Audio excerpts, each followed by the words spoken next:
Back on the Chad HD Show, News Talk 790 KFYO, live from the state capitol. Lieutenant Governor Dan Patrick in with us this morning. And again, thank you, sir, for coming on the show. Thanks for having me. Let's talk about a debate that's been out there, both in the House, Senate, and the governor's mansion, everywhere. It's about local control. And there are quite a few bills that have been put forward, including in the Senate, that you have some city officials say would limit local control, would limit what they are able to do, and including some mayors who have never talked about small government or local control in their life. So talk to us a little bit about this debate and what you and the Senate are wanting to do.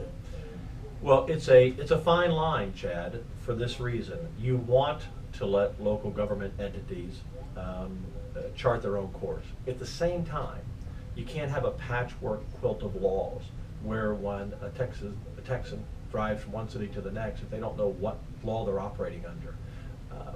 And the issue that has really brought this to the forefront is fracking.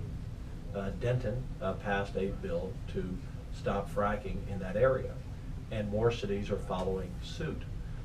The oil and gas industry is the most important industry in our state. We're a diversified economy, but it's still the backbone of our economy. Right. I don't want to see a patchwork quilt of laws. You know, we have nearly 1,200 cities in Texas that begin to regulate oil and gas drilling. In water, it's one of the problems we have with water. Right now, we have over 100 water districts in the state. It's one of the reasons we don't have a cohesive, and some of the districts do a great job. I'm not being critical of them, but there's no continuity. There's no certainty. Some of the water districts don't do a good job.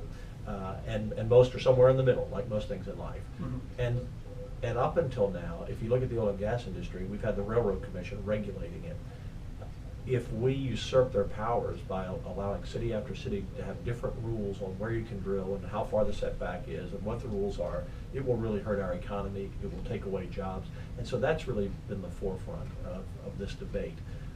So it's a fine balance. I think we will address it properly. You have some bills that address housing and housing vouchers out there. Is there a line out there for some Republicans when because you brought up a patchwork of laws? Yes. Texting while driving, that is something that is not passed in the state. But you can't do it in Austin, where you are, by the way. Right. So if you're driving here in Austin today, I'll put the phone away. I'll put the phone down.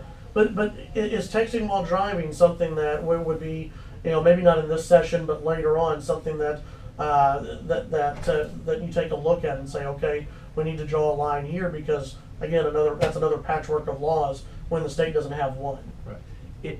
There are a lot of issues that fall under the category of a patchwork of laws, and texting would be one of those. And I think again, this session, the legislature is going to look at that issue. It has not had the support yet to be, a statewide issue yet.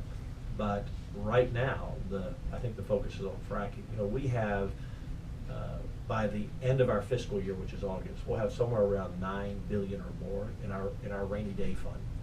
All of that money is from the severance taxes that come from oil and gas. That money goes in the rainy day fund. And by the end of this budget cycle, we pass a 2-year budget, it's going to be up several billion more, even with the downturn in oil prices. If you undermine our savings account, which the rainy day fund is, because the oil and gas industry suddenly slows down even more than needed because of city after city banning drilling, it's going to be a real problem for our economy and all the jobs it will cost. So that's, to be honest with you, the one we're focusing on. Right. And then some cities, quite frankly, just pass some rather interesting laws. That's one way to put it. Yeah, that's one way to put it. That don't necessarily fit the mode of how most Texans think. Right. In the time that we have left, about 2 minutes or so, what is your plan? What is your focus on going forward? My number one focus is securing the border to the best of our ability. The Obama administration, the federal government haven't done the job. It's not our responsibility, but it's our problem. We shouldn't have to spend hundreds of millions of dollars each year as taxpayers, but we have no choice. You have the threat of terrorists crossing the border. You have not the threat, we know drug cartel members across the border, gang members across the border, and the cost to our economy is in the billions. We've done a really good job by putting the Guard on the border along with increased support of DPS. we need to continue to do that. That's number one. Number two is to reduce taxes. That's why we have a $4.5 billion tax package, and this is just step one. We're going to continue to do that. We have to reduce people's property taxes and work to disconnect your tax rate from the value. People can't afford their appraisal values to go up 7, 8, 9% a year, and their taxes go up that high with it. And that's a real challenge, because going back to our cities and counties, and look, I respect mayors and county judges and commissioners and city council men and women. They have a tough job, but we can't have local budgets going up 7, 8, 9% at the government level.